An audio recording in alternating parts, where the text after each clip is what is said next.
Hello, music of Winy on. Hello all, good afternoon, welcome. It's a big pleasure today to host Winy Maas. Very little to say about him. Winy is a good friend from the past, a more frequent visitor the last couple of years. He's now also a guest faculty at IAAC in the Master in City and Technology, and together with friends, he have been working on this kind of futuristic vision of a robotic city.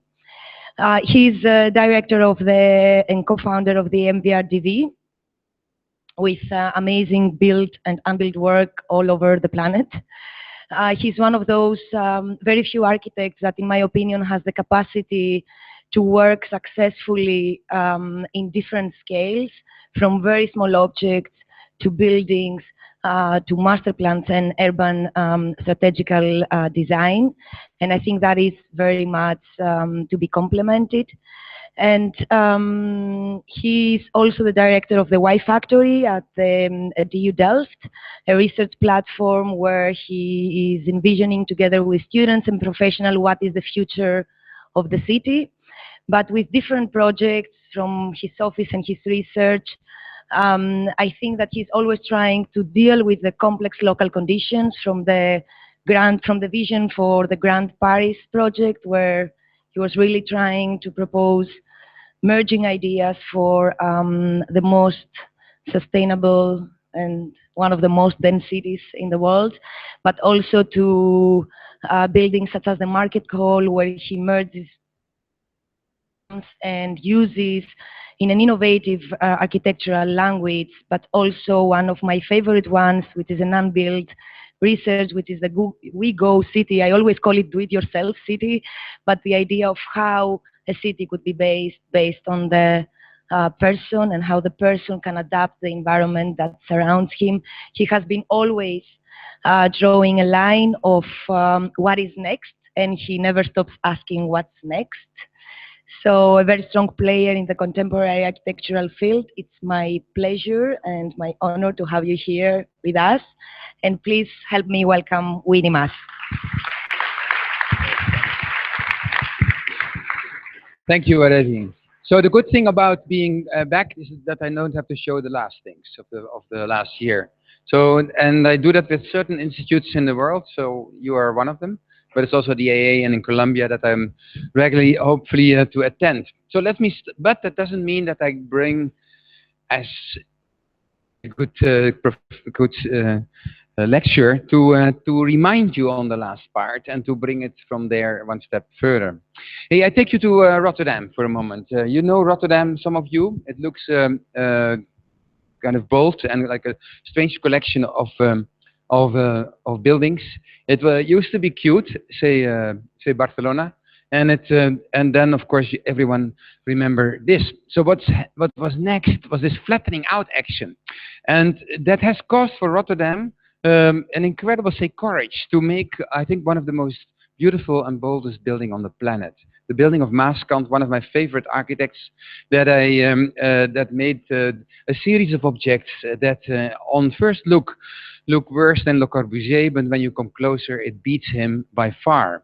So I would like to invite you for that, and that's actually so. What Rotterdam does, of course, is continuing with an urbanism that is basically made out of objects.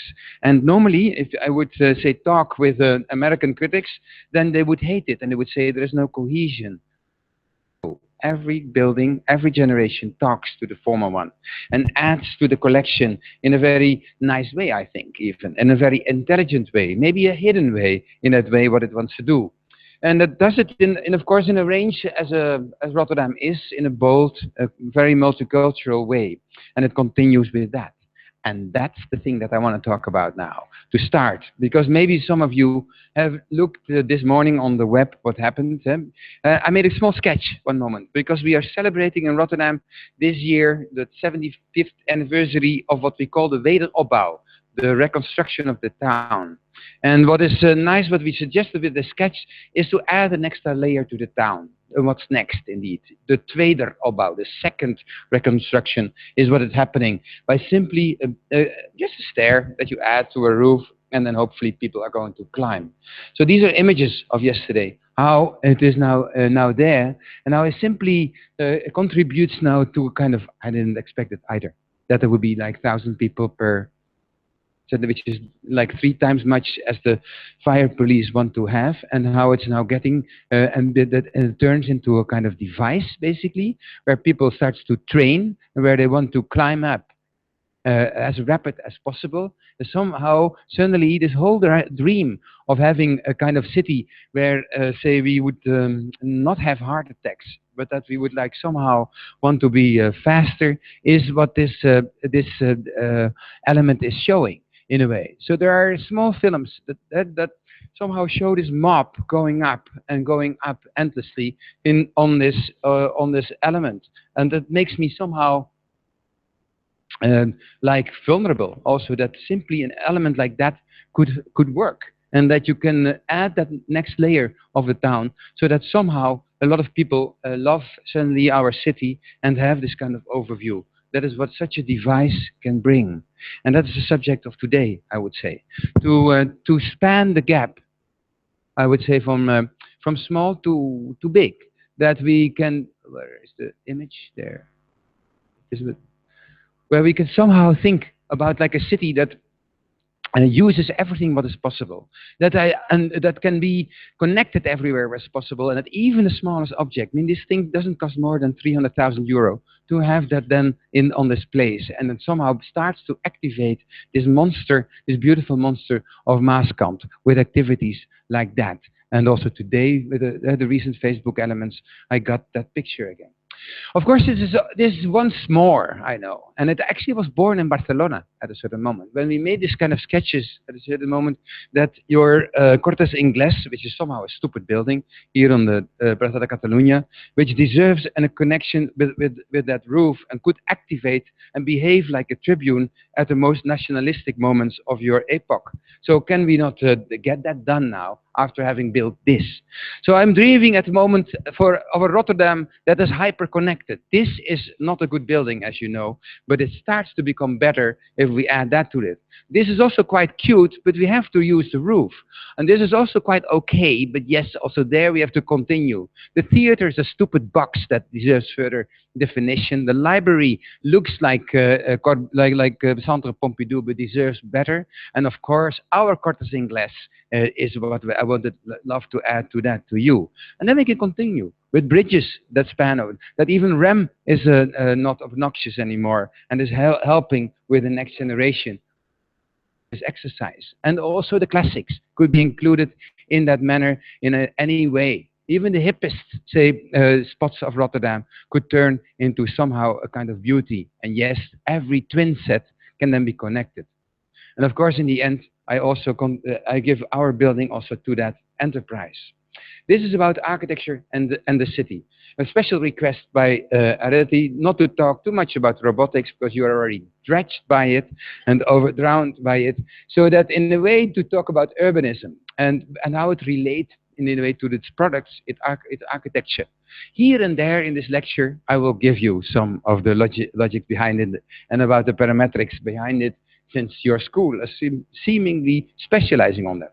You know that I love cities. That's clear because they have density and they want to be dense, and for many reasons. More space, more symbiosis, but of course there's a next generation of logics of that intensity. And there's like a shopping list that I would like to add to our cities in order to make that qualities better. Yes, green should it be, obviously. Yes, diverse, because more and more I think we are a city of diversity. In that way. Yes, also specialistic. Barcelona should be different than Amsterdam. Please do. Yes, it should be energetic because it has to create somehow energy from you guys that have to be to beat us.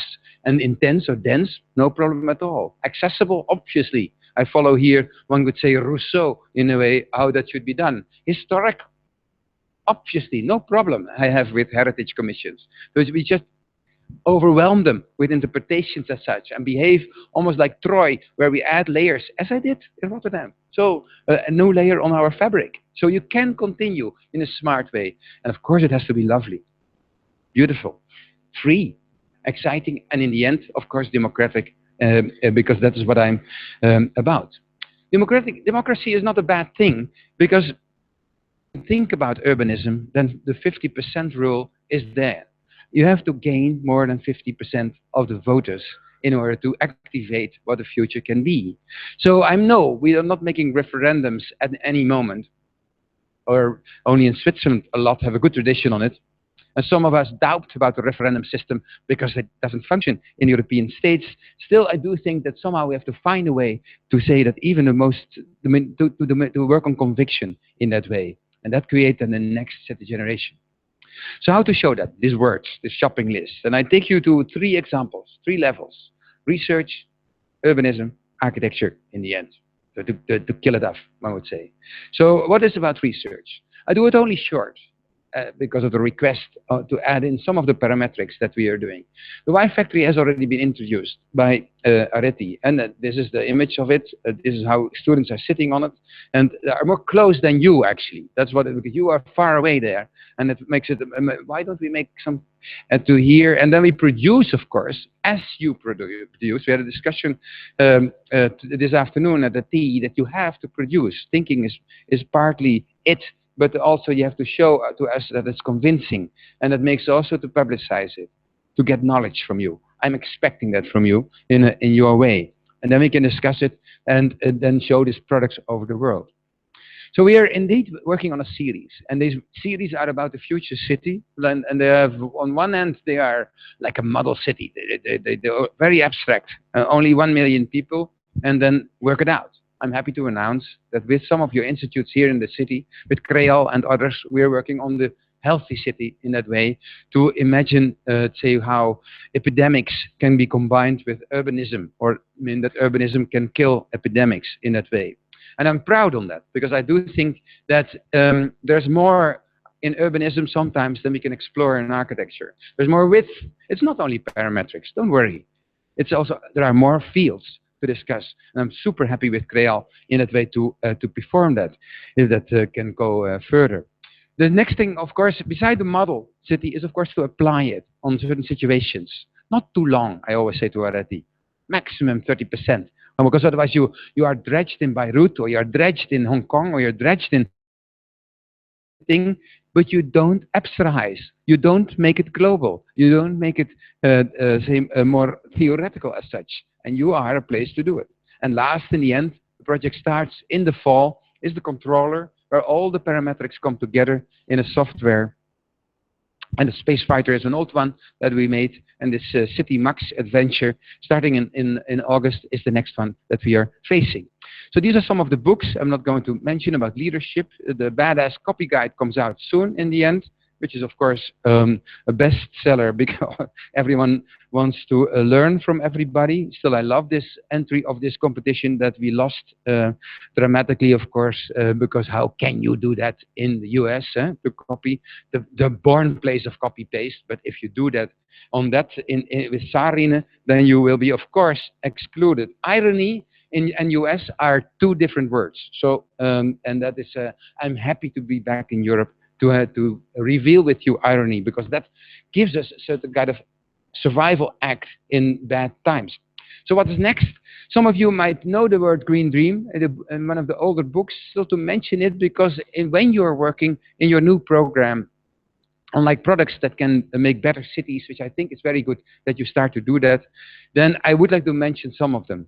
Not these observations, but the observations were part to make, say, a better calculator of, and that would beat Breham and Lead, which are two stupid calculators at the moment that don't talk with each other, that have nothing to do with grand scale, and are obsessed with say, the technology of building only.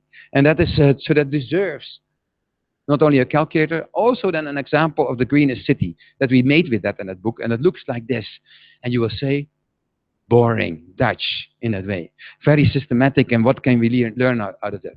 So to combine that somehow with a Southern European touch of flavor, we work, and we still work at the moment with the Y Factory on what we call patent branding. You have patents, there are so many. Just go to EPO and you see how many patents there are only in Europe. And if you pick out some of them that are still useful, and those are people that are 92, 95, live in Braunschweig or other ugly places in Germany, and that but they have fantastic ideas. Enlarge them, like this one, this crop rotator at the moment. Big salad goes like this. But that's only 1,50 meters. If I turn it into 9 meters, I have more production. But how to do that with robotics, with all your stuff, then I can do that very beautifully. And then our roofs can be really like fantastic elements. And then your ensanche will be, of course, much nicer. And the super blocks will be three-dimensional, is what I would say. This continues also with the hollow stones. That's where you can harvest, basically, dew in specific conditions. Yes, that would be great in Cairo to have that, and we try to propagate that, especially for Egypt now, to get some of them tested on that in the deserts. Or this one, this gel that is somewhere also in your stuff, where water suddenly becomes beautiful, where microbes start to glow, and then you can make indeed pictures that are more beautiful than Walt Disney's enterprises. And last but not least, these students are, because I love them, that they now make it, they get now money out of that to have this patent, this movable solar farm, but they made this connected with these images, and then, as I said last time, Avatar has been beaten, and suddenly we are eager to get it, and we were hungry to obtain it. This objects, this is architecture, I would say, because this helps suddenly to convince everybody to go on. So we can speed up with our green discussion, so that, say, in a couple of years, we don't have to talk about sustainability anymore, because I'm quite fed up with that. So what's next on this level? So just for the sake of the argument and sake of the special quest to add in, again, parameterization, I show you porosity. Why the book comes out, and new things are done in that process. I want to show it also that you cannot do everything in one studio. So you have to accept as students that, of course, you do a studio, the next studio has also, basically for every research, I need more or less like 4 studios and a half year of editing to make it doable. This is shown in this one, because it's about a kind of protest action against this stupidity that we call towers. The towers, you go in, go up, and back again. They have nothing to do with urbanism. They are simply solitudes on a kind of tabula rasa. And I do think that this deserves action as such. Maybe some of you remember this Lego towers that we made, and the most beautiful one was actually when this happened, when you open them up. Why opening up? For many reasons. To give a world for birds, to cool the tower, to have social spaces, maybe to have access to many places. And initially we asked students, sorry, this is your, no,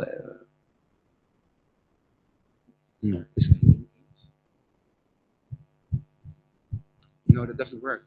This The new PowerPoint is horrible. That's yeah, there it comes. A bit quick, but that's how it is. So here, students did one element. Add, for instance, open up your belly, this pregnant tower, and then gradually, step by step by step, piece by piece by piece, it becomes more expensive, but also better. So that every student did something. The twister. 1 twist, 2 twist, 3 twist. How much does it cost? Or what is this one? Oh yeah, the ball maker, like in neighborhoods. How many can I afford? Is what he or she is asking. Or the cactus maker that splits this into more facades, so that there is more access to all your rooms in that way. And how many can add for a certain price for a certain amount of say costs? That is a logic that we put into a series, from nothing to many. Or here, say from no space to maximum space, or here from no balconies to a lot, or the deviation series, the landscapers, and the parasites. And if you put them together, then you have this landscape of towers. And I'm still proud on it. I mean, I took them, of course, to Venice, and I took them to other places to show that this sequence of towers are somehow beautiful. If Manhattan would look like this, then we would have a scientific research on towers. If the Ensanche could be maybe redesigned, I would have done this somehow to use it as an exemplary mode of testing different variables, not studying, they say, identification or like similarization, but differentiation as such. So what do I see here? Here the pregnant towers over there. Here the ball series from no space to maximum space. Here the balcony sequence, how they are made by the neighborhoods, and my favorite one, the polite tower, where I can walk over the stairs, over the house, from the bottom to the top. That's recompensated by its own weight. I'm waiting till this will be copied. This is I guess, so I expect some of you that will do that. So you're free to do that. I will come back to you, of course, afterwards. And here's some others that are done. The question is, what's next in that way? So what we did here, use your intuition and that moment, and I want to add this. And then you get this sequence. And then you scripted it, because you analyze the parameters post-scripting. Can we do the inverse, pre-scripting? I guess you do this every day here at the school. It is kind of controversy, but give me an example. So in the case of stairs, using houses as stairs, these are the variables that are connected like that are demonstrated in this section, where in that way the houses are used, different angles, different fire codes, etc. And then I get, in a certain optimization, these kind of examples out of it. So I can walk from the bottom to the top, an Escher, and I have a gorgeous tower. Wow, this would have been nice instead of this building next to the Glorias, to have somehow a point that I could go up. But or the landscapes one that starts with these parameters, that makes this kind of floors of trees. And yeah, where are the columns is what you say. Yes, so we connect them in that way, or they connect them. And if you add structure components in it and mass, then you get this equation out of it. That means basically that I make grottos from where I can walk from one to the other, and leads to a tower that's, wow, this is public. This is adding to it. Did I talk about Rotterdam, about the stairs? Suddenly, I try to parameterize that. That's what it, so, and that leads then to these compositions, and that continues. Any example of the students that made this kind of series as such, and some of them are super beautiful and super appealing as such. So use, again, this combination of beauty and parameterization to judge your products in that way is what is one thing to ask. So what's next after this? Now we are working calculations. And I will show that in, I think, about September, October, to show the calculations in the new book of how much steel do I need with a stress factor to look in a relative and in an absolute way, and then see how much cost these things are costing, and how much benefits is coming out in that way. And that leads hopefully to a next exercise. Can I continue? Yes, I was talking about urbanism on special requests. So here you see how students recently worked on urbanistic compositions with that parameterization, with this different. So here's some examples, a starting point, patios, say in Arabic system, how it will look like with maximization of difference, or slabs, how that can lead to an incredible richness, or how the kissing act of towers can lead to certain compositions, or the thinning aspect. That we dream all about this kind of, let's say, different thinning that could be done. And of course, Constant would be also there. One of my favorite artists ever made on the planet, who helped to dream about this connections. And that's what next. But what's next? I need you guys. Because now I can never make any Lego exercise anymore. Because I need for every tower 3 students, 3 weeks, day and night. And they will kill me, you kill me, that's all. So yes, we do need now this kind of elements. We do collaborate with Los Angeles to have that done, and we concentrate on the parameterizing, is what ultimately the sublime moment, I would say, to use a French word, to make this exercise, to finish this exercise, if it's ever finishable. Next chapter. Give me a second, because this takes a minute. I take you now after this research discussion on urbanism, and because that's the main topic of today. I know urbanism is boring, and mostly you have, and there's actually not so many sexy urbanists on the planet. Jan Gehl, okay, sunny pavements are fine. Albert Speer, they wouldn't dream about such a kind of elements. Who else? Please tell me. Some landscape architects are doing it, dressing it up with landscape, with landscape.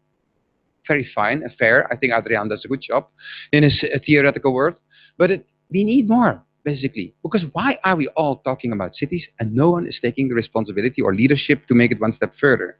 So somehow I do think that we have to train urbanists that are not only talking about rules and planning and yawning about what that can be. No, to visualize it, to make it sexy as such, is what we try to do. So how can we do that? Let's start with it from the beginning in this case. Just start with Europe for a moment. And a small enterprise that we did for the European Union to say what is so European about Europe. And if you make pictures like this, then the beauty of Europe is that it has 450 towns that are 100,000 or more. It is a collection of cuteness that we all know. And that's quite okay, I would say. It's quite expensive when you compare it to Rio or to other clusters, but somehow it works. Why does it work? Because it can maintain the largest amount of history, and it can also help, let's say, small entities, mayors, small mayors, can work on ideal compositions. Mayors love this in Europe. Castle, some cuteness, and then, of course, they want us walking. Which is, I think, is fair to do it. Then the rest is putting into metro systems. Tramways are super hip in Europe, and here also now 2 tramways. I'm looking forward, if you can afford it, to make it. And and the rest of us is going to bike. And then the rest is green, and okay, the whole list. That is Europe at the moment. That's not Europe. That's 40% Europe, because the majority of Europe is this. And we call it quite shit in that moment. And it always, this is my favorite slide, which celebrates the Lidlification of Europe, and that somehow we sell it out, or it's Primark or it's Lidl, that we are somehow dealing with. How to deal with that? We made maps of all the cities in that way to show in green what is the most expensive and in red what's alarmingly red in that way. And they have all basically the same maps, all the cities. So we love the slides that I showed before, and we hate the second part. That gives us a task to do. Very doable. So, but then at a certain moment they asked us to compare it with the US. And of course, you know, the US has this kind of horrible centers. Then it has the nicest roads of the planet, where you don't want to, but all roads end in cul-de-sacs, which is, I think, very symbolic of the thinking in urbanism in the US. Well, they want to catch up. So these are the recent, say, designs and developments. If you go to Asia, a raw urbanism of infrastructure and brutality as such is recently, of course, compensated by, say, this is Nagasaki and not Amsterdam, this is Shanghai and not Copenhagen, and this is Nanjing and, say, not Malmö at that moment. So somehow, we have a selling product here. Somehow, if we talk about urbanism, there's anyway, the successful part is in the European factor at the moment. So let's see if that works. If there are, because that's the meso level, I would say. Still, we do not work very correctly on the mega cities as such. Still, we do not work very good on the giant landscapes. Still, we do not work on the outer skin of the planet. Let's keep this for a moment in order to introduce a certain sectionist on the planet. And then I want to show that in a certain kind of project. You are referring to Paris. Let's have a look. We had a good client. First Sarkozy, then Hollande. And they were talking about, like, what can we do? This is Paris, cute, beautiful, very, and then the other 95% is, yeah, looks like shit, basically. It's just like endless periphery, many riots, and I can't find my way through it always. It's even after 15 years of work now. At that moment, because you might think, is this going to happen? So that's why I want to show it. Sometimes things take longer. So you all want to become architects because then you can build in 3 months what you want. And that's an urbanist takes slightly longer. Still, I will not say that I concentrate only on Greater Paris. I show you tonight that it's good to have more balls in the air that work parallel to many commissions in order to get your spirit going. So this one is referring initially to post-Kyoto, and we made these graphs. What are the challenges of our city, and why do we need cities?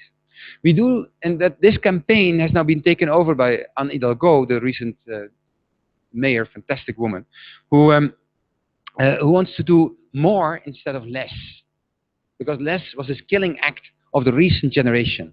We have all these hipsters in every city that say, yeah, let's go into old buildings like here, and we can do less. Let's all like do less things in all small buildings. I find it a super sympathetic operation, this kind of happy bricks generation. But is there all there is? At what moment do we need somehow to think about the larger scale? So I'm waiting for a flood of hipsters and a flood of this bottom-up cuteness, so that at a certain moment of big-scale thinkers, and that will come up. The first gift we gave to Sarkozy and to Hollande was a calculator. I know it's not poetic to give someone a calculator and for his birthday, but I think it was good to somehow imagine at that moment how good Greater Paris is. This is, I show this, maybe for some of you for maybe the second time or the third time, repetition is not bad, is that to somehow to show the method agenda, getting the 50+%. So the performance of Greater Paris with this calculator was nice, because density was very low compared to, the tourism was okay with Euro Disney. The density of work was alarmingly bad. And the participation in the public transport was surprisingly low, even with the good traffic in the RER system. And Grand Parisians love their car, almost the same level as Los Angeles. So that was an eye-opener in that way, that gave a kind of score that we could compare with other cities, and it created at that moment an ambition, a program. Say 2030, we would be the best. We want to be the most sustainable, as Areti was saying. Then I need this amount of forests to compensate current Paris. Then I need this extra for energy spaces, this amount for access, and this for another kind of habitats. Our habitats are not that good to fulfill more porosity, as I explained before, or to have more economical activities. So this was the second gift, this cadeau that would then open up like in Independence Day in that way over Paris, which I can then start how architecture comes in.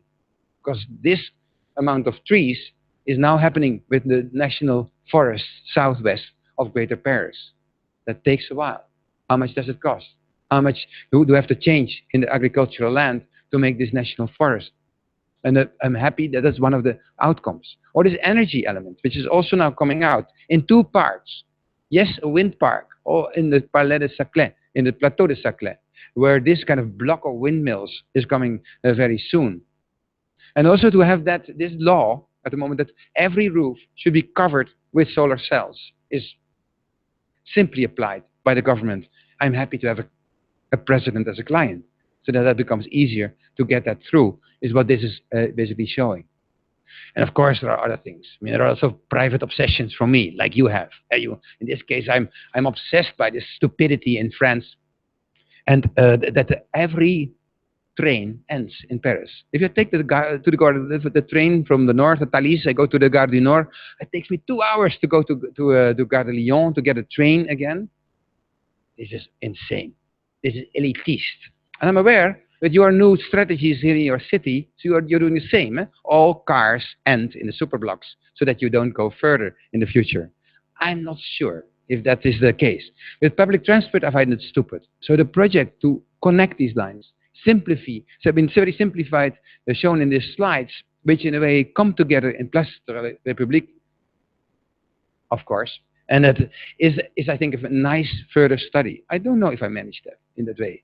But to have already the first studies to do that, to do the calculated trains, the standing time, the waiting time in that way, to calculate the cost of one pipe compared with a rocade, with a kind of line that goes via Versailles, which I think is completely stupid, is still, I'm happy they accepted it.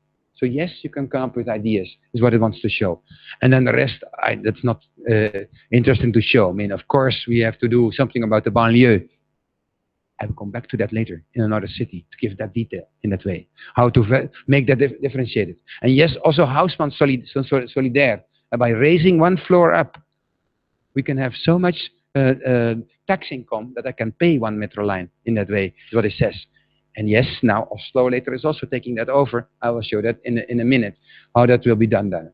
So these are then all the ingredients. There are 39 pieces that has been developed by different architects that are come together on this map.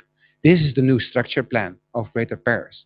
And how, if I calculate then what the effect of it is, I don't need all of them. I can make Greater Paris plus petit. That's what it actually says. And of course, as a Dutchman, I love this controversion between big and small, and like a Calimero to think about Paris as such. So that's the first exercise about the European agenda to imagine, or an urbanistic agenda. How to make that, how to calculate that, what is the good and the bad about that. Not this kind of vague sketches that are somehow, not this kind of only about lines, green lines. That's not the issue only. I think there are much more in urbanism to think about, even the larger scale to think about. Bordeaux. Bordeaux is close by here, so that's this is a very vulnerable picture, but it's like urbanists have to talk. So in architecture, you can simply do what you want. You have a little bit of talking, especially in China. But in urbanism, 40% of my fees go to talking, and in France, 55% of it, because they talk longer. So that's here you see an example of that, how to do that. So yeah, how to become an efficient talker is basically also a challenge to do. But I show you the examples of the beauty of talking in that way, of communication. This is Bordeaux. This is the first site that we're going to make. Bordeaux is bobo. It's très bourgeois, and it loves itself basically. But if you go then to the bridge, the Garonne, and I look over the Garonne, then see on the left Bobo Bordeaux, and so it's UNESCO and highly protected. Very beautiful, don't take me wrong. And on the right hand, you see a contemporary French bad architecture, ruins from Napoleon, villages over there, and again, bad French architecture. So how to do that and to conquer, basically, and this is a decision. You can do other decisions, I'm aware. But here, with Alain Juppé, decision is taken to conquer Rive Droite. Okay, what would change the model of Bordeaux from, say, an anti-city to a very European city? Looks almost like Paris. This is Paris Plus Petit, what do we say? Or Grand Bordeaux in that way. And we could start to formulate together before we make any image. Because there is a problem if you start images of like what the city would look like. It is so boring, end up a discussion. But everyone wants to be dense. No problem. Who is against patrimoine and who is against heritage in that way? No one. Who is against mixture? Ooh, I don't hear protests in the audience. And who is against some kind of humanity, intimity, is what this wants to say. Hi, Willy, welcome. Here's a seat for you. You missed the general part, but you know it. So and this diagram was helping so much. It convinced many people to immediately to go, I will show you the consequences, because I have to change the French law. It has to be green, but not competing with the Grand Garonne. Le Grand Royal. No, it has to be mignon in that way. It has to be, of course, energetically neutral, minimally giving it. It has to be connected with tramways, and it has to be lumière du jour. Everywhere, sun should go to the lowest parts. I want to live on ground floor, and not only shopping. So this is the first part of this enterprise, and I don't show you the other parts, where indeed this tramway is coming in, where with a colleague we are making this glass bridge that can open itself in a gentle way without, say, go too much. But the main thing is this. If you have such a kind of friche urbain, right, and then what is now historic? Can you tell me what is good about these buildings? So the rails are also nice. I mean, I wouldn't mind to have rails in my home. In that way, or platforms, are they bad? Or hangars? So we said, okay, we accept them all as a plot and plot definition, and then surround it with an offset, which we call roads, 6 meter wide, super cute, so that you can walk around, a bit barrio gotico in that way. And how to do, and then the rest is extra plots, which is somehow more beautiful also than Ensanche, because it's so full of surprises. It's 50% of public space, cute, everywhere, and it looks a little bit. Is also a challenge, which I would have loved that it would have been in the super blocks in the discussion, to have everything like shared space, hierarchy of big blocks and smaller elements. This is nice to compare, because shared space is at the moment maximum 3 hectares. Then traffic engineers don't know how to calculate it anymore, how to navigate through it. There is no hierarchy anymore. What is chaos? Is chaos good? Does it lead actually to self-ordinance in that way? Is what this is, and so this 35 hectares is the enlargement of, say, within French rules, to make a shared space of that size. And then I don't need everything, so I can use it also for usage of people in that way. But then what comes then? Next. Normally, every tramway needs to be next to the tramway that returns. Forbidden to separate them in Europe. So stupid. Because it's very not dangerous. It is very dangerous. There's the tramway coming in that way. It blocks huge parts of the streets in that way. So because of the fact that we could make the law in this case first start with 6 meter roads, the problem was there. So we had to split the tramways. Of course, Alain Juppé, next president maybe, is also very helpful to change laws. So yeah, we need leadership to get that done, but it's there. And then you start to build. This was too much. You can't do that. It was not, okay. The trimming action, 45 degrees, living on ground floor with sun, is actually fantastic. And immediately started to communicate, this is European town. And all the plots are different. There is no one equal in that way. So inequality, liberté, fraternité, égalité, was a kind of interesting discussion to monitor. Of course, it has to apply on Bordeaux standards, 22 degrees. We trim it even more, and then some other kind of small elements are added to that. We added small gardens, and then 144 architects are working on it at the moment. Of course, the cores have to be opened. We have to add natural ventilation. We do some adjustments, and we add solar panels over the roof everywhere. And we embed them in vegetal components, and so that there we can catch the water, bring it down. And I must say, France is much more advanced than the Dutch in having a kind of transparent soil, so that indeed it can accommodate the future of the Garonne, even on the lowest floors. Implication of, say, the fact that water is going under our buildings, there will be many rats and many mosquitoes. So how to deal with that is also part of our operation to deal with that. So happily, we're working on that now. So this is what the project is. How we abstracted it, how we extruded it, cut it more, adjusted it, give it to the authors, and add it to the pocket parks. And in the end, of course, with the solar panels and the vegetation, and then we are ready. And somehow we make a kind of roofscape within the city. Somehow it echoes Bordeaux. And that's what we're talking about today. Eh? How can every city be special? How can I then also translate that into a logic that even in 20 years, my sons or all the French designers can apply to that? That is what we try to do in this way, and then change it to that. These models help, of course. They communicated giant models of polyurethane, so that we can somehow convince that it has beautiful scapes of roofs, and that the roads are indeed very human as such. And of course, in the end, this bridge this symbolizes connected or not to connected, that the inhabitants will do, and we take it from there.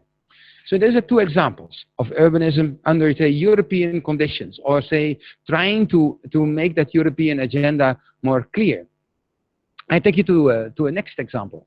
I take you to Amsterdam for a moment, because I didn't talk about green and in that way. So I give you then also an example of super green. I will kill you with green, is what we are going to do. Because it's Almere. Almere is on the right side of the slide. Amsterdam is beautiful, rich, and then they designed the city to get rid of the poor and put them there. Was basically the exercise. They did it in a kind of nice way with garden cities. And this is the production of that homes, average price around 180,000 euros, and this was a stupid action, of course, to do it. So what to do? An update on that city. How to get more out of Amsterdam and make this better. First act, what we did, we declared the structure plan UNESCO protected element. Why? Because this is very characteristic. Maybe it's not, of course, the green in between is horrible. You are raped before you are to the next, to the city. But on the other hand, the ideology is good. Maybe we can make an illuminated forest to solve them. So we use basically this extra growth to make what we call Almere 2.0. We start with a bubble diagram. This is because it was born in the 70s. And they made this town, then they made this, then they grow this. And we say, we just continue with that. We don't touch the existing garden cities, but we add more to that. And that would then mean that we can use to change this somehow nice but also stupid diagram of the garden cities by Howard to give that an input. Because hierarchy, I want to have more roads. Differentiation, please do, both in green as in garden cities. So I think this could be a fantastic new Howard to be imagined in the end. So this is the plan of the city. But what is happening? Where is our new part? Here they are. We don't touch the existing. Houses are 20 years old. People are just can't kill that. You have to find escapes, is what we try to do. By having, say, making a new metro line and put 5 new garden cities on top of it. So here you see this line coming from Amsterdam in a tunnel, popping up in New Almere, and then sneaking through up to the end. The first city that will be produced is this one, in the middle of the lake. The lake is horrible because it was a mistake in the hydrology of the IJsselmeer, this area, and they forgot one polder to repair it. The water doesn't look blue; it looks almost like coffee. It's brown in that way, and it's so how to repair that? This 20,000 units are taking that on their shoulder. They do that with making a hole in the middle, digging it, having a hoover in it that brings, it's 40 meters deep, it brings all the shit into that place, and use that in the meantime for cleaning it, to construct the swamps, construct the houses in such a way that the water is cleaned up till it is into the hoover in that way. So this is a garden city because it loves landscape, it makes landscape in another way. Next one. Here, this is the Expo of where we want to invite Amsterdammers, the first place, to do what they want, basically, and to make their other dream of what they have done. Then we go further. We come into the very center, where on the left part, OMA made this center, and that we extend with this loop and this new mirror image. I come back to that later. And end in the east part, where we try to combine agriculture with products, is what we are going to do. So these are different examples. Now let me deepen 2 of them as they are under production. Freeland, Oosterwold, I showed it in the Venice Biennale, is now under development. East part. It looks a bit like Russia in that way, but what is it going to do? We change it from an existing agriculture field to a cohabitation of agriculture, intensive urban agriculture. And we do it, and I think this is the WeGo city a little bit, but then in the shape of an environment that you can build what you want, but you have to take a piece of the pie. So also you have to do, in that way, pieces of the agriculture and the water element. We do that with our software that we develop in this case, so which calculates the price for an individual. But you can do that with more, and also with specialists. And you can do it with many more, is what it wants to do. The good thing, I think, is that instead of having a suburb where you have only a garden that surrounds you, that you're always surrounded with farming, depending on the grain that is.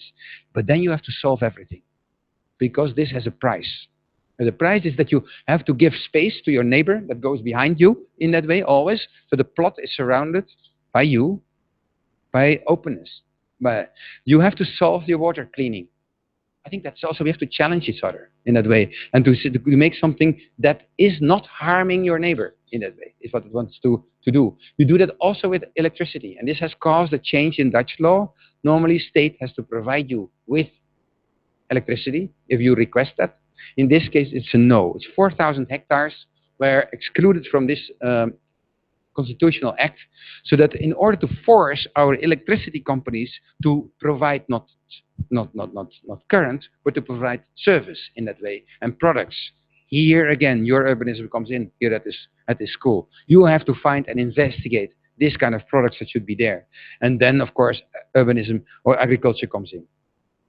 And then it's an invitation to do what you want, from small to big, from straight to round, from all kind of meanings could be addressed. And these are the first plots that are coming up. Okay, there they come next year. So one wants to live in the middle of nowhere. There is a colony of that wants to live in a kind of, in four wings, a Catholic community in that way. There is one that wants to be on a corner. There's one that loves a windmill, etc. And then, of course, how does the next generation react?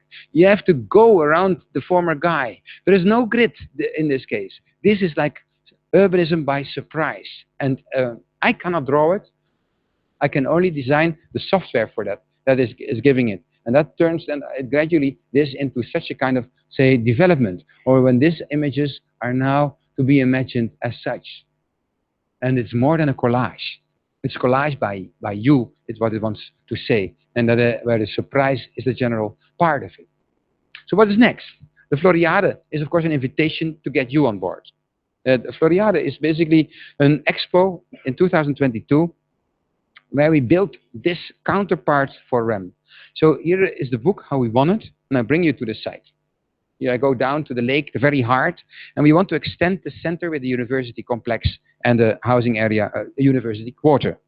So how to do that? If on the left side is my Floriade, and on the right side is OMA's center, then I look at the moment to my history, also my history. Well, it is very well done. Let's say that. But I dream that, of course, my patron in a way looks back later in this way to us in a way. So do the same, but completely dredged in green. This is the plan of that Floriade. And we use these artists and basically to say, I want to be dredged in green. What green? Ranunkel? This kind of plants? No. The expo is about showing a lot, if not everything. So yes, how to make a building with tulips, or make one with wisteria. Or this is a great couloir in one university project. This is not a bad building. This looks also quite okay. And even under new circumstances, and there are great people that already did that in the past. So the formula of this 1,000 lots is that you have a species, you build your buildings, and you do your exercise on ecology, have them together. And yes, then I can have concerts like this, or play volleyball in that way, or have a good training circuit in such a, or dancing down there wouldn't be bad. Sleeping in a Dutch way, or bathing in an exuberant way, a collection of site, spot, species, program is what we are now intending to do and start developing in the nearby future. And then I can do with that carpet what I want. Bend it over the highway, I can bend it over the water, and I can give this, say, handkerchief to the world as a kind of tableau vivant for this new city.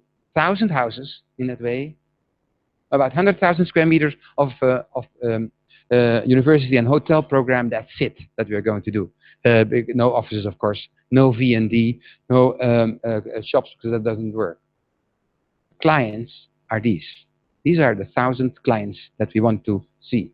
here in detail what they can do. There are about 20 betula that I need to facilitate. There are great ericas in that way. Some of you know exactly what they are, and some of you look like this. What is this for kind of lists? But exactly. And then we order them from A till Z, from the anemone to the zenobia. So that is very clear. No discussion. My arboretum looks like this at that moment. And I make it with you in that way. So where is then Belgium coming? Of course, because the pavilion of Belgium. One rule. Afterwards, it's a house. So I mean, the weirdest Belgian design will be inhabited by a Dutch. And the price of the selling will be, of course, combined in that way. But it will be in the B section. And they pick the Berberis as their national plant. So that fits. Spain under the S section in that way. So what kind of plants will be there? So there is this kind of composition is going to happen. These are my buildings. And so I'm not afraid of architects anymore, because I cover them with plants. So there's no problem at all. Leads to this, say, skyline, this, say, boulevard, and this presentation. Here you have seen on the exhibitions how the existing elements are part of it, how the streets are cute, how everything is green in the widest sense. And then to discuss this with politicians and investors is now what happened, and that we will take on board. But what's next to Almere? I did not talk about the existing half. Because if we go from 150,000 people to 300,000 in the coming 15 years, where are the other 150? We made it possible that they could move. Why moving is important? Because you have a career in your life. You are not sure where you want to live, and you want to find alternatives. That seems to help. So at the moment, we are working on Almere 2.0, which is basically the rest of the matter, the existing stuff. And we try to, in the process to 2022, to put that already on the map with a sequence of, say, projects that are also green, hyper green. And that is accompanied with aims. So these are the aims, where everyone is sharing what are the operations of the green in that way. We show the tools that we have. We have this marketing tool for a certain budget that we can do. We have a certain kind of green labels that we are going to apply. We have a forum that makes the collective intelligence on it, and we sell them in this kind of websites, the plots. We monitor all its presentations and its prestations. So I use the knowledge of Greater Paris now on Greater Almere in that way. So you could see that the things are continuing in its calculations as such. And then what are the first initiatives? I show some of them in that way. So this is the way how we communicate at the moment. They pop up in that respect. This one, for instance, a small, horrible piece of Almere. And it's like, but the group of people are fantastic. It's next to the center, next to, say, Rem Koolhaas, and they want to do this. They want to turn it into a biergarten. Go for it in the coming half year. Or this one, this group says, yeah, I have this boat, but what can we do with this? So what we simply do now is connect it with the environment. Or this famous street that I started it. This is called the Birch Street. Where are they? So we could convince the majority, I mean, one person doesn't like it, to have a new facades, a new isolation that can cover more birds and that wants them have them in. And the hospital is settling also in these old glass houses.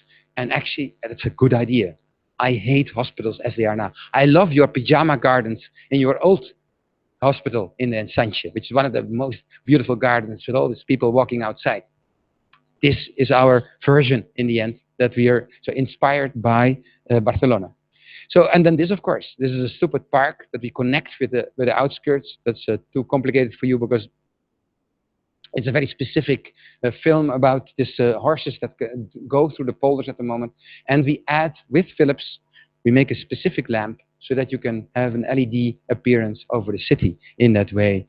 And of course, our station, which looks, I keep it like this rack, but I simply bend it and use it as like a welcoming device for the station. And I could convince, say, the mayor to live on the roof of the town hall so that she is also participating in this operation. And that are a sequence of elements which I would like to have ready before the Floriade is starting, and where indeed we infiltrate that specific city, Almere, with like a green attack as such, and that somehow makes it more special, more specific, and hopefully much more interesting than all kind of other countries. I go further in urbanism. Yeah, I take you more. It's a hard lesson today.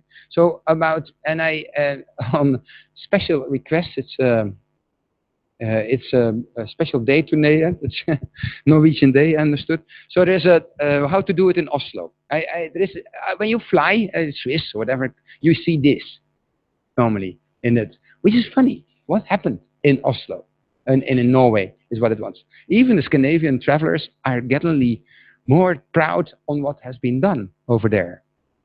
It was a farmers' society maybe 20 years ago. Oil came there and huppakee, next phase on an environment. So what can you do with that? So here at the center with a beautiful, well, half beautiful opera. The backside is really ugly. And it's how to treat that. I mean, first architects to make blocks, only blocks. Blocks, why blocks? I mean, do it only in Barcelona, I would say, and not in the rest of the planet. And so we try to change that into another direction for a certain aim. Namely, that every block would have two entrances, one at the central station, and I will show you later, and one to the fjord, was the idea. And then by making these slices, I can make more, say, perspectives and more streets between the old and the new in that way. So here you see the plan, how we worked on it with the master plan, and showing the different slices, how we worked on the differentiation and the different architecture in it.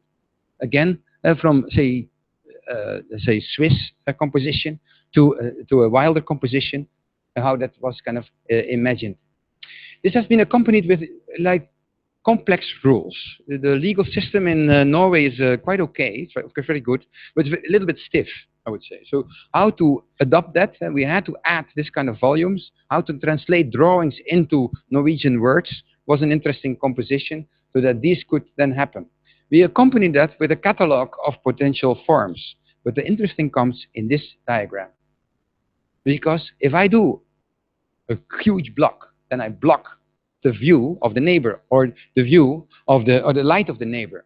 So this correlation between the different elements says something about the ground price of any shape that would come across and the programming that's inside. So we made a software with them to with this kind of components. When you would make a block, you put it there, then it calculates basically all those kind of parameters and makes then in the end the price of that block.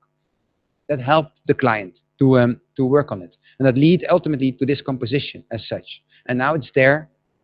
And here you can walk, like even better than in Zurich. I can walk from the station immediately into the houses. I can pass by the different architecture, go into the different streets. Some of them are not so nice and others are better in that way, to be honest. And go to the passages that are in between, and every block is doing it. And end, of course, with the boulevard. Now the tunnel is all underneath there. It becomes something. Every building is having a good shop or a good restaurant to that place, and that shows itself together on the sea. And now I'm happy when I take a boat from Amsterdam, then I see on the shores of Oslo, like Eastern Island, somehow something nice appearing. And I'm aware the discussion of niceness was huge in Oslo. There were people who were against it, and there were others that loved it in as such. But let me bring you to some of the examples inside, to bring it to architecture, the consequences of architecture at that moment. Because if this is we made this building, the DNB North, the Norske Bank, where at the moment that this was happening, this bang, it fell down, and this was, say, our client at that moment. These were his colleagues, and some of his colleagues, they had to jump. So what to do in that case? After many discussions to get the bank out of the city and put it here, was also done to do it in kind of, it should be a transparent bank. So that means basically 3 buildings that we do with 3 different signatures, 3 different selling objectives that were like collectively the 3 sisters together and would take a piece of the pudding, I would say. The central bank, longer there, we developed on a thick monster. Thick because it needed quite some program. And the discussion was there, what do you do with that? And we had, I think this moment was the nicest one. When we talked with the owners of the bank and the directors and to say, yeah, what do you want? How do you collaborate? And they said, we want to control each other. So how do you control each other? Yeah, we want to be transparent. Yeah, does that work? Only? Yes, but how to do that? How do pilots doing it? So we could imagine a cockpit system that you would work with 3 persons and that you would move during the time collaborating. The bank is based on the cockpit as such. And then we had a tool to negotiate with the city about the view lines, with the arcade and the passage, with the specific ecological components, with a deep sun and the low sun angles to make a deeper building, with having, say, craters for the smokers and to walk and around, to have the special programs. Yes, even the boarding room and even the dealing room should be then in the building, and that should be combined with this route, this interior route, glass pixels from the bottom to the top and back again, and the same with the outside. Then we would have like a facade that is explained like that, in black and in white, the two routes, and it would cause, at that moment, every floor would be different, and every floor had an identity. And in the end, you would enter here, go further, take the route up, and go further through the building and walk with you for a moment through the dealing room, stairs that bring you further. Every office is connected to that route, ultimately to the top where you have a good view. Center of this enterprise, and that has no shape in that way. It is a result of the actions, and that is kind of celebrated by that. And now it's there. You can walk there. It's hard to get in. Here the smokers, how they can run, how the passage is there with the cockpits. Now we go further and be inside the building. And I take the same pictures that I had before, how it's now there, made with Norwegian carpenters. Norwegian, everything is Norwegian. That's how it is. There's not such an interest in the foreigners, but where every place is somehow connected to this collective space. And then I can look back and up to see people or to go further on this route. And I witness even the dealing room in a specific way. Yes, this would be my spot with views to the others. And how I then can walk further with the director and over this landscape that is very domestic. I love it in a way, how that has been developed up to the ceiling, to the top, where we have this kind of view collectively over the fjord. And that is, I think, the explanation of the center part of this element. What is next in Oslo? I could wonder. After done this, so one thing is that this was in the newspapers to start with, and so it became with the opera and other buildings as a symbol of the quantum leap of the country. It became the background of the news at that moment. It won some awards in that way. It was ahead of the MIPIM. It became, say, pieces in Wall Street Journal and different places. It was celebrated by that. That was nice after all the discussions and all the vulnerabilities that are there. And yes, it is a picture point at that moment in that spot. So what we then got out of it is a discussion on the metropolitan area, Oslo Met, and to somehow copy the barcode. How? And by activating the metronet and the extensions of the metronet of the city. This becomes nice now, because how can you do that? The simple law, how can you make a law of 200 meters, 300 meters radius that needs certain density, and that how to calculate that, and how to do that in a way that everybody would love that. So here I show you Lussaker, stop. Yeah, some. But that's, what can you do there at that moment, is what it says. So here is the site of Lussaker. And what is the beauty of Lussaker is actually the river. So put all that density to make that river better, to clean the riverbed and to turn it into a kind of beautiful snake, is what this project is going to do. Or Ruin in that moment, somewhere at the east. It's very ugly in Ruin. It is basically a shopping center that doesn't function very well and needs a re-investigation. Can help you that with to turn it into a park with a surrounding program. Or Os. Os is an agro community in the fields, and this next station, and also here to surround the fields with this intensity would be great. And some of you know Vigeland. I mean, I love it. It is one of the nicest sculptures. Somehow it's horrendous. It's a bit scary, this element. But even we suggest that also Vigeland should help with the 6 towers that somehow are copies of that sculptures in that moment. And then yes, of course, this whole area in the center should be a little bit like Paris with extra floor. And yes, around the palace, I can imagine the stop with more, let's say, towers that guard the queen and the king in a nice way. And then end up, of course, with the boardwalk. An easy project to do that and end with Moss. If we do the coastline of Bjørvika, then maybe in the far end, the ultimate southern part, we should demonstrate and make a nice place out of it that you would like to sit, to use the program, to sit and have a good smoke and drink, to have a view over Europe, is what this project wants to do. Scenography. 50 different stations, 50 different neighborhoods. I think that would be wonderful to develop with 50 different, entrepreneurs and authors is what this is going to take.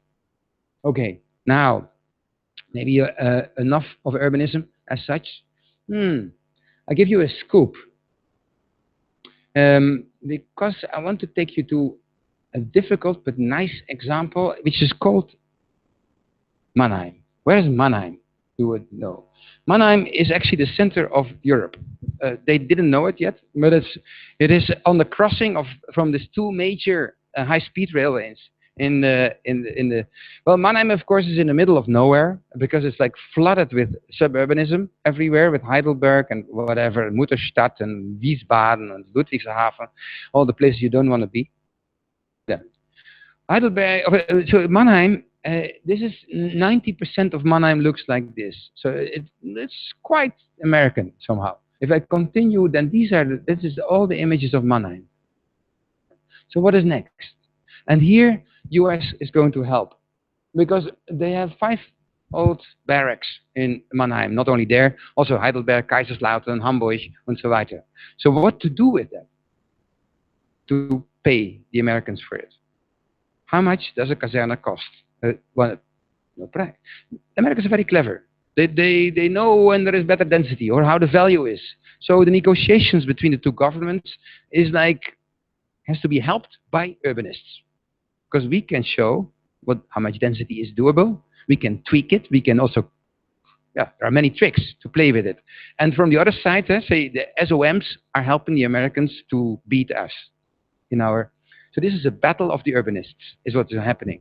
So we take Manhattan, we take Mannheim, then we take Manhattan, but to make it further. So I give you an example of Benjamin Franklin. Benjamin Franklin looks like that. So you see a sea of barracks at that moment. And you have the highest amount of sport fields in this place, the highest amount of barbecue plots, the highest amount of zebra paths. It's very, very American in that way. So it's very special in Europe to do that. Then it has similar kind of housing everywhere. It has, of course, giant parking plots. So what can we do? So we made this kind of, like in Paris and like in Bordeaux, what should be the aim? So the first thing is that it should be remarkable. In Germany, I don't know where I am. So where are the highlights of Middle Europe is the question in this case. The second element, it needs to be green. That's so obvious. But anyway, the green country could be nice to reconquer that. And you can see here the plans. So we made a scenography that starts now to change to make me beautiful and to do it like that. Or in that way. And to show every place to have a new landscape architecture involved. Next question is the wall project. The Anbindung, the connection. So we make, of course, connections. But we celebrate. I do think that, how can I say? Some people think that the wall between East and West Berlin is a bit a pity that it went. For many reasons. Nostalgia, whatever, remarkability. I don't say that we should rebuild the wall, but I want to make a zone somehow that to stage Benjamin Franklin before it's forgotten. So he makes his ring park that somehow where you have the best, running field of the site. And the next project, we want to open the site. This is fascinating. So like Damien Hirst, we try now to open these blocks. I have one owner, which is very easy to do. So that's wonderful. There's not an opportunity before that I can cut like a scissor these whole blocks in that way. And that forms the Europa-Achse, of course, of this operation. So it's just like I said, okay, over and out is what it wants to say. And we start up again in this Freiland, in this free land that I will show you in a minute. So here you see how the existing is cut. And then we have a nice field and a nice pond. And of course, I want to not kill the buildings. Good to develop that and to turn it. So do we develop with all the investors, about 40 investors, a different, catalog from nothing to coloring to green to a new facade to cutting the roof to adding stuff. My favorite, and I will show you, the trimmer hill, all the stuff that we bring together in one hill again, the individualizing part. the ruin, the boxes, the artists, in that way. And then we start to work with freedom. So to negotiate with all these developers, all these new house owners, how can we deal with that? And these are the plots. This is the map of the plots that we now made. And you can do this, or you can do this, or you can do this way, add to that and to that. So we work in a dialogue to get all these examples on the site in different, say, organizational groups. And then, of course, it has to be done in phases. You can see it here, how that will be done in the near future, and gradually escape over there. From here to there, to there, to there is what it's going to be in the nearby future. And somehow, with this plots, with this interpretation, this, say, inhabitation, I do hope that we can make a new Freiland at that way. What's the next? Let me go to the center for a moment. So where's the center? There's no center. No, that's true. So let's make one in this plot. I take you to the environment. Look how insane this is. This is a fascinating environment with a church. This must be the center in the place. Of course, more children are there. It's okay. Let's do it there. So we give some targets again, what a center should be. And let me get some of them in that way. We want to connect it. So here, the Europa axis cuts through the whole. These are all the lines that are connected. But the Europa axis is a special one that cuts through all these buildings, also in our very heart, that have all these different, say, addresses, and that we treat like that. We show it, they're clearly cut. We add that into our pavement, and we give information of the cuts that goes in this, say, transaction from the north to the south. We make a base, like here, for the parking and all the elements, and we put, say, a plaza on top, okay, where we dip down to the church so that it can survive. Then we make and reuse the facade buildings that surround it with a different program, and that we, with a library, with a in it, so that you have a good plaza. And then we add the hill. We needed more program. That's there, there, there, there, and if I use it in a good way, then at a certain moment, wow, and I cover it with all the shit that is there, then I have a cool hill that's like this. And that, ooh, this was a problem.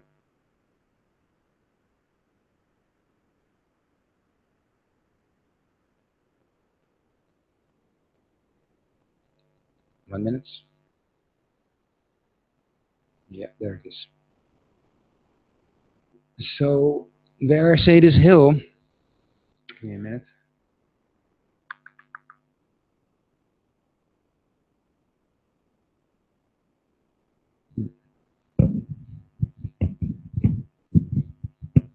Yeah, it's there. It's a bit overworked.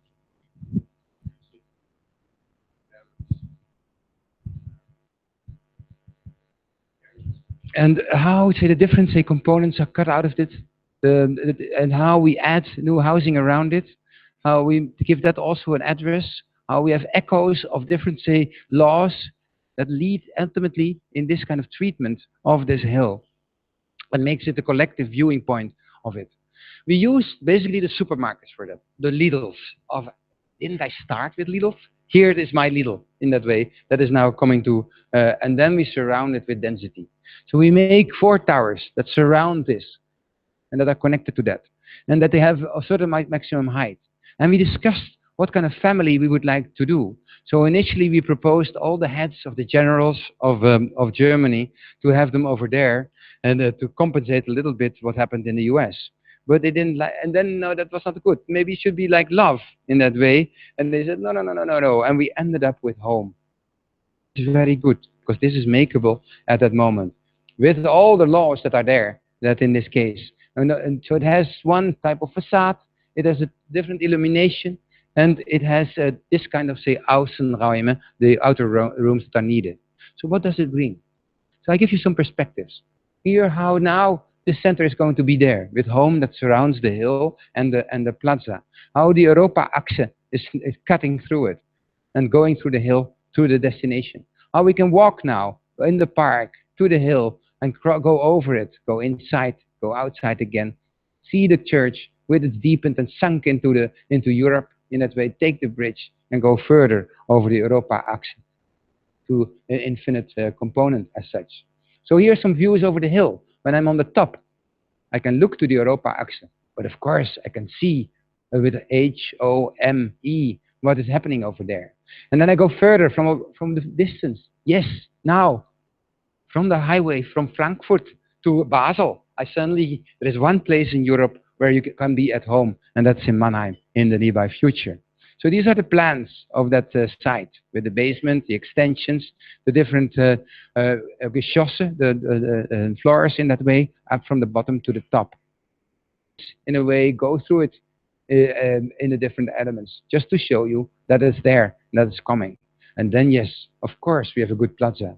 Of course, we have a hill that loves the old buildings, and it goes over it, and it gives you a view over the Europa-Achse into the infinity as such. And that loves the church, that caresses it in a kind of sunken matter in that way.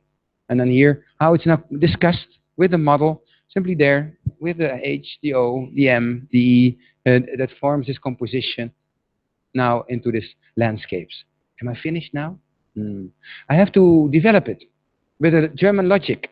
So we have to do it with, because this is not the Netherlands. So I have to make simply standard towers, like this. And then you copy them. Oh, now I understand it. And then you have 10% of my budget to connect them in that way, is how it is going to work. And I can put the connection there, no problem. Split it over there, no problem. Hang it over there, no problem. And cut it like this. So then we make an H, which is herausfordernd, hübsch in that way. With this tower, this plans, this development as it is now, and now it's there. And the O, origineel, ecologisch, economisch, I don't care. Here it is, and how it is like positioned in itself, with all the logics behind it. And it counts also for the M, which is Mannheim, natuurlijk, or monumental, or the MVRDV, or the merkwürdig. But that is then what it has on its mind. And then we end with the A, who is energetisch, and it looks like this in the end. So yes, it's doable. Even under German conditions, you can make a next step on it. And then, of course, this should not be formal. I am aware. You will going to say that to me afterwards. But so I love this moment that people are going to inhabit the Buchstaben, the letters, in that way. So we made a technique that allows now for a hyper, say, adaptation process, so that this becomes gradually, with all the elements, into something like that. And then I think we do something more. You inhabit it, this kind of home. And what is next? I show you the new inhabitants. Here our client in that way. But these are the new inhabitants, to be honest. With 30% of my neighborhood will be done with these. And it was, of course, a huge decision. So how to do that? So the first have come in that place. Here you see it happening. And I was like shocked seeing these posters. Got that on one hand, that I was welcoming these people in that way. And actually, I'm very proud on it. I think the Netherlands was not as good as Germany in this case.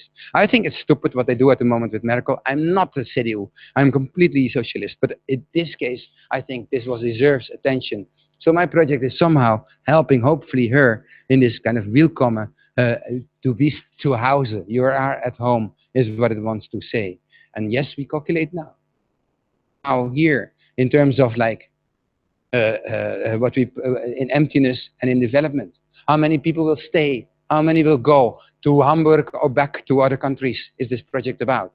This is also the rationale that we are dealing with it and that we have to defend to the 2023.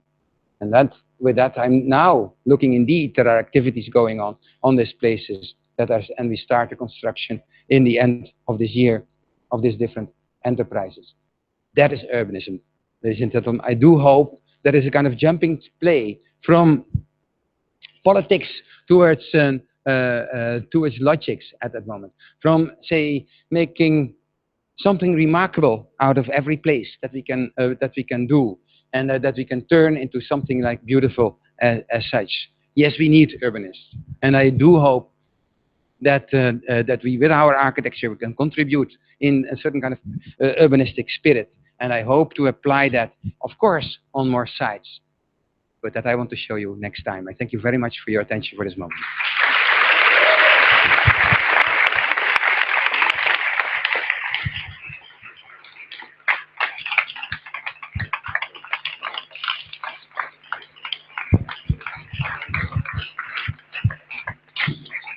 You see that it was by number 5, so 6 till 8, that's the next time. So we'll find out what's next time? Yes, you're welcome. To get, it's always good to not finalize your lecture, because then there's a curiosity for the next one. If I kill myself with my own logics, which is of course the aim. Any questions do you have? I think they might have questions. Well, Does anybody have any questions for Winnie? I don't think they want. They don't want. They don't want to know. That's. They're waiting for the next lecture. It's normal in IAAC, no, and not to ask questions. Is that Does correct? anybody want to Really? ask what's in the Beijing presentation? What's next? Oh, Beijing is a wonderful story about Tiananmen Square, because of course I didn't talk about Asia. I only talked about Europe in that way, and I didn't talk about the Copy Act that's going to happen. So you could see that in Beijing, but that's what actually is now under production with that plaza. So it is indeed a nice follow-up, but that's only when people request that. Any questions? Drinks, maybe? Drinks then. Well, I'd like to. Thank you so much, Winnie. I know I've asked you to speak about cities, and then he SMS back, do you mean urbanism? I didn't mean urbanism, I meant cities. And definitely, the thing is that cities are a combination of different kind of levels of design and performance. And you have been showing that in all your projects. I mean, there are times that you need to deal with infrastructure, other times that you need to deal with convincing decision makers, others that they need to include also like social participation and people deciding what they want to have there. So it is becoming much more complex, although I have to note down that tools that we have available, it's becoming much more easy to start integrating more agents in this complex process. So my question would be, what are the tools that you see that they would facilitate urban planning and design, and how should we educate people in order to use them, or in order to do the next step into the urban scale? I'm a bit surprised that you didn't see the tools in this presentation, but I understand your question is very educational and rhetoric, so I accept that. Yes, so to make a summary of the tools that maybe I've shown in this amount of things, is we need to have, our laws, to start with that, our tools. How many laws do we want to have in our cities? Which one can we get rid of because of certain, they're too redundant? Which one do I respect even more? Not harm my neighbor, as I saw in our free land exercise. These laws became more apparent at the moment that you extremize certain kind of thoughts. So that was in a moment that you have complete freedom to question what laws I really need in that way. So that was, I think, one tool to work with my lawyer on that exercise. The other tool that I would like to, and that's a very obvious one, because that is of course our computational, what you are also working on. I think I can never could build Björvika without that, because it helped to negotiate about the ground price in the end. It's very functional, I'm aware. You are looking more to the theoretical level, how all these tools maybe come together, and I respect that. But I give you the ingredients of say, the different tools that in urbanism is needed. But also the tools of communication, simply these diagrams. You can say, yeah, they are silly, they're obvious, they're one-liners. Not completely. They have a consequence. A consequence is what I wanted to show, especially in the Bordeaux project, where simply this were intimacy, and everyone loved it. Yes, and the Villa Intime was, and the consequences were huge in that respect to get that done. Or say the love of plants in that way. These are also tools. So that urbanists and architects need to learn about plants much more. You had a very funny tradition, of course, in Barcelona, that the architects were also the landscape architects. In the Netherlands, it's very separated in that way.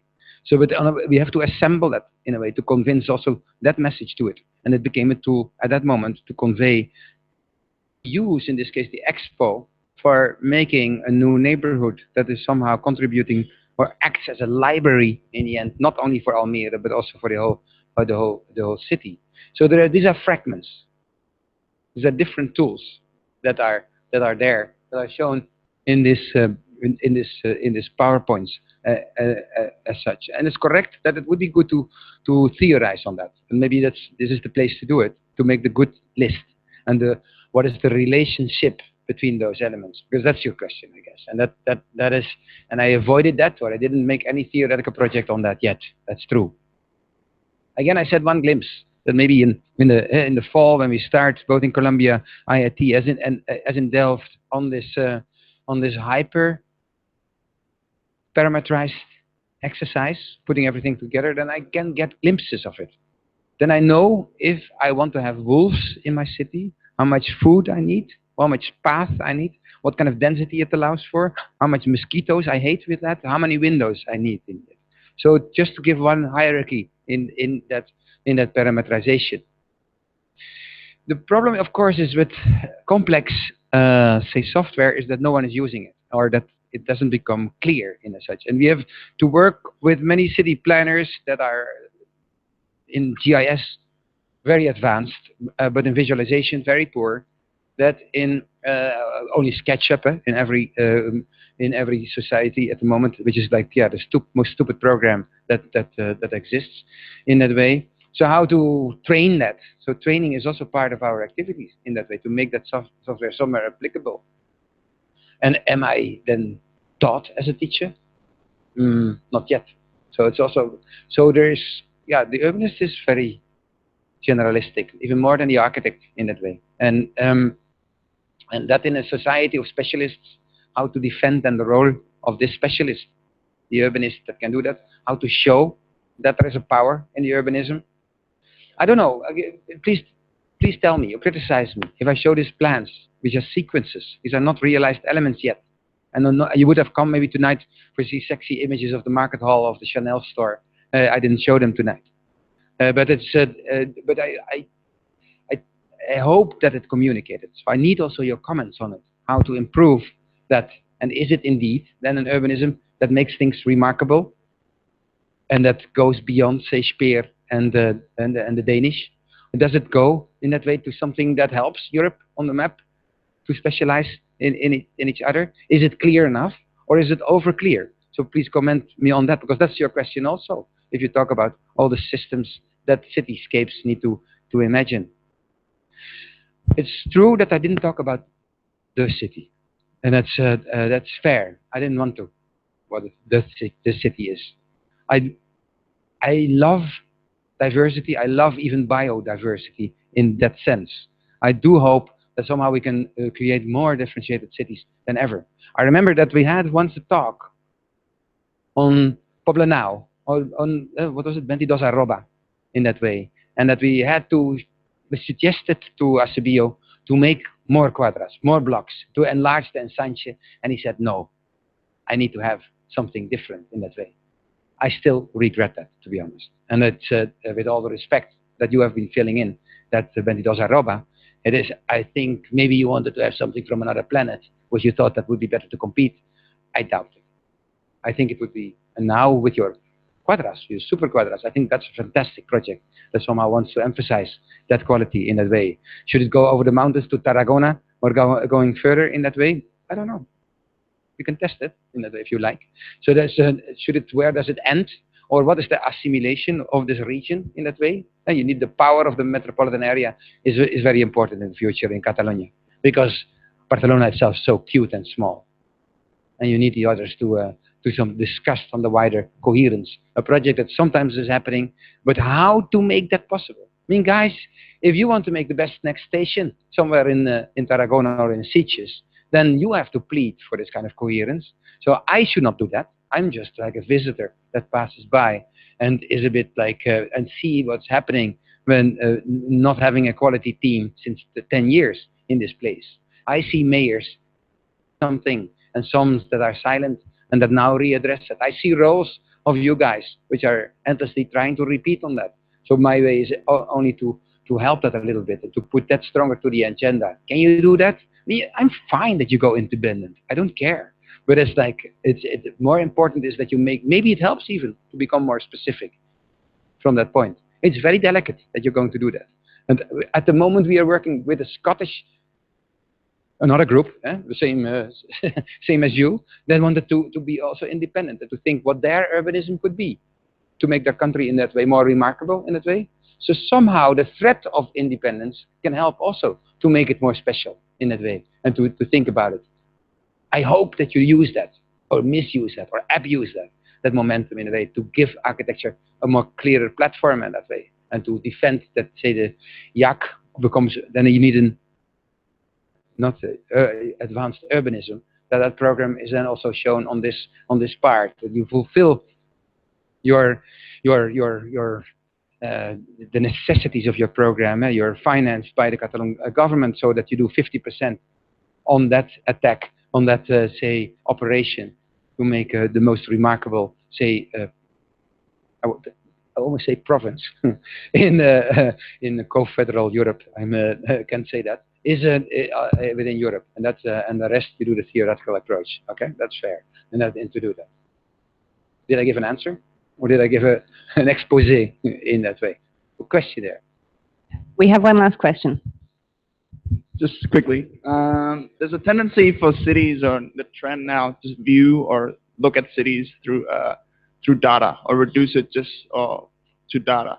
So what about those urban phenomena that cannot be explained by data? What is your approach to start to capture or instigate or detect the changes that would make up the composition of the urban fabric, for instance? Okay, first counter proposition, everything is can turn into data. Every, say, sensitive issue can do post-scripted. Don't worry. If you say that, say, you want to give space for individuality, one of the undatified elements, I can guarantee you that if you want to make the maximum diversity, that we can script that, and that we can turn it into a reasonable, say, sequence. In order to guarantee your desire for having diversity, I need to help you basically with that kind of data, with this kind of, say, scripting, in order to guarantee that your neighbor is not copying you in that way. Unless you say, no, actually, it's fine to copy. So we change one element in that data system to allow for that. So I want to force you or to provoke you a little bit in that, because every time I go to certain places, then you ask the same question. Why? You come from the north, so everything is datified.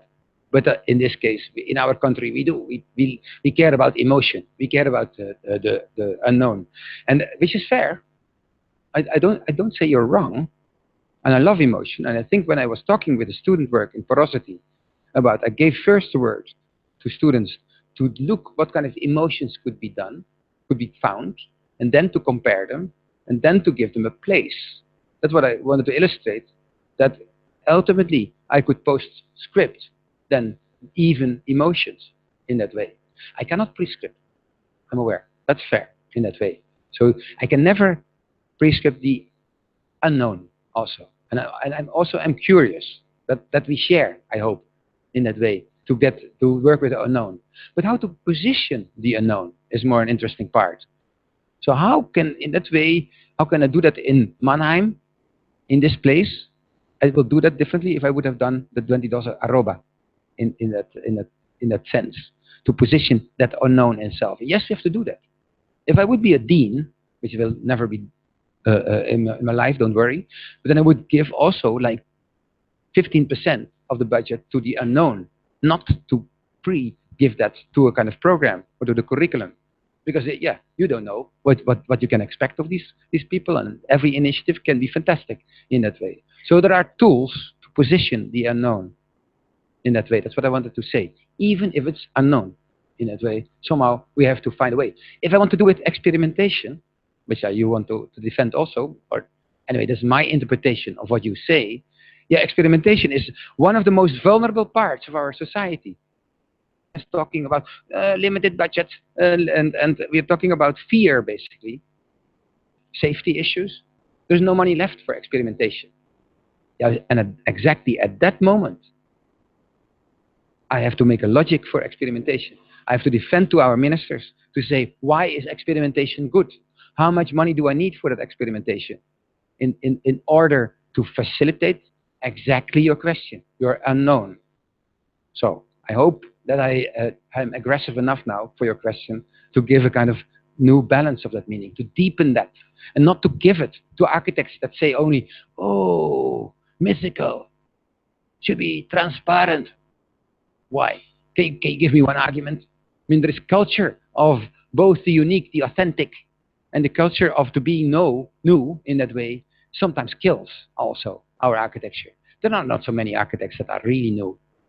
And there are maybe 1% that somehow come up and that gave something new. We have to do it, we have to facilitate it. But the 99% should not suffer from that kind of heroism that you are painting. So some kind of remarks I'm giving to you that surround your question, that enlarge it a little bit, that scope, before I'm dredged into this horrible world of the sensitive and the how do you call that kind of the vagueness. I hate vagueness. That doesn't help at all in the end, and especially not in urbanism, because that is the artistic is fantastic, but what art is the best in these days? Is conceptual art not the best in that way? And the conceptual artists somehow give messages to the planet that are very clear in that way, but they are understandable, but also very deep in that way. So I defend a specific zone in the art world. I don't care at that moment to see it. I think we have to be much more strong in our argumentation. We have to be very clear and very, because there are so many people. So how to, if you add some vagueness in this soup that we call our cities, that's the problem with the cities in that way. No one will anywhere listen to you. And because there is no message in it, and there is no desire to deal with it or to innovate on it, exactly at the same point that you want to do, you can find some techniques to make this one sentence that you do, one question, to deepen that. So I challenge you for that, and I hope to give you that you write me an email on this, or that you say it now and loudly, or never. Do you want to say it?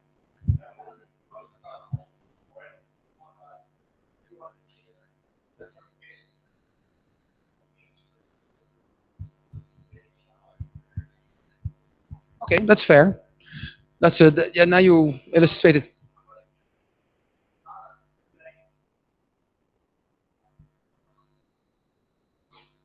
No, so I give you some examples in that way, and it's indeed not one algorithm. There are much more, and it's quite a deep algorithm.